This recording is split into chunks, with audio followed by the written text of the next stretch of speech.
has given you an area of responsibility in the realm of impossibility. Come on, somebody. God's given you an area of responsibility in the realm of impossibility, but so often we've been in this series. Everybody know the name of the series? What was it called? Flip the Flow. Hashtag. Flip the flow. Pastor Stephen's been encouraging us to flip our perspective on how we view life situations. And so often I think we want to flip the flow, but the flow that should be running through us, right? When God is speaking to us and we're supposed to allow His words to flow through us, His work to flow in us and through us, we just shut it off. It's great. We flipped the flow off, and I was convicted this last week. How many of you saw my video last week? I went to Puerto Rico. I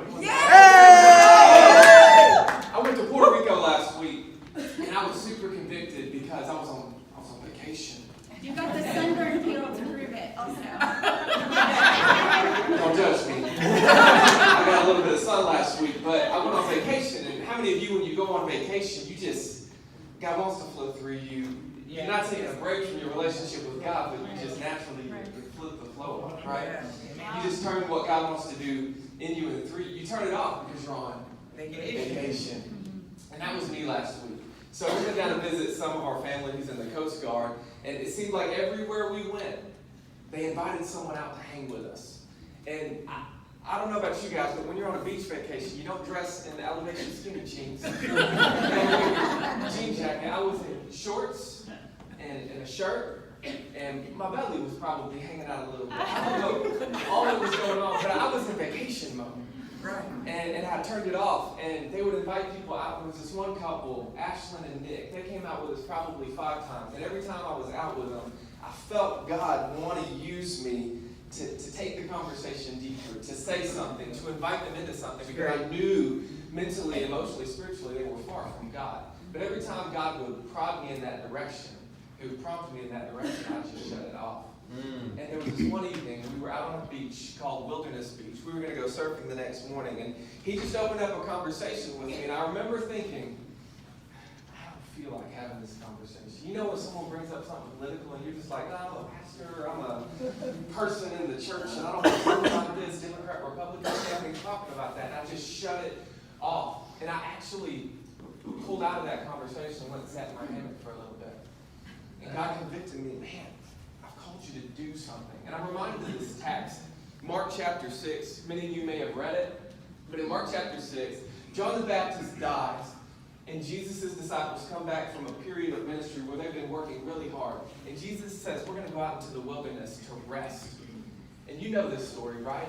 People heard that they're going out into the wilderness, and 5,000 people followed them out. Right. And the text says that Jesus, having compassion on them, seeing that they were as sheep without a shepherd, He started to teach them. So when Jesus walks out into the wilderness to have a vacation, to take a rest, and 5,000 people follow Him, He didn't shut it off. Come on, man.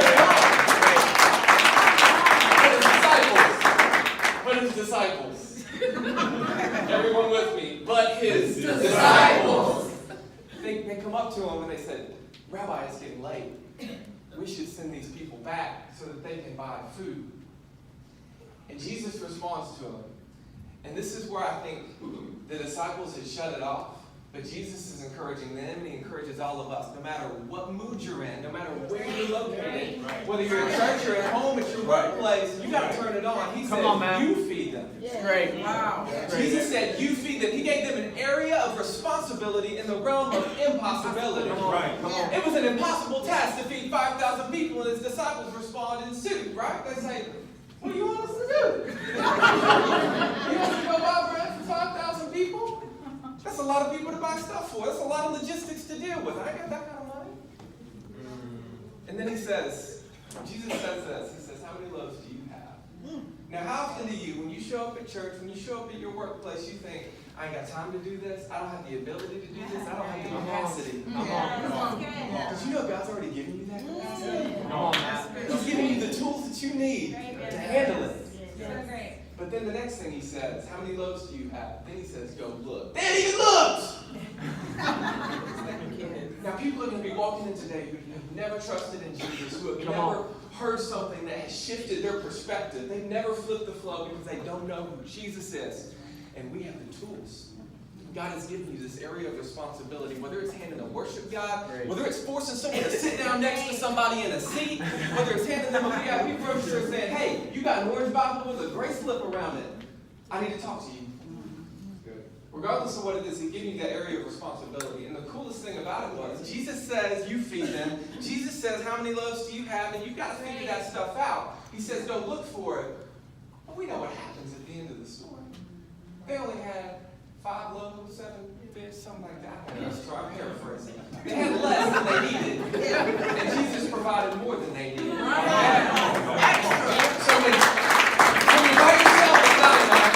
Jesus, it's more than enough. So today, and I'm going to end this, I'm not talking too much, but today when you go out there, you've got the tools in you, God can work through you. You just got to believe it, and you got to figure it out until God takes over and makes it happen. So take ownership. Ownership. All right, let's pray for it. Father God, we thank you for today. We thank you for who you are and what you've done in Jesus Christ. We thank you that though we are weak, you within us and through us are strong. And we need you to provide today. Whether it's a small thing or a big thing, a person or a project, we need you to shift our perspective. Don't let us flip that flow off. Come on. Let it flow through us. Yes, Lord. Yes, Lord. We love you and trust you. It is in Jesus' name that we pray. All God's people said, Amen.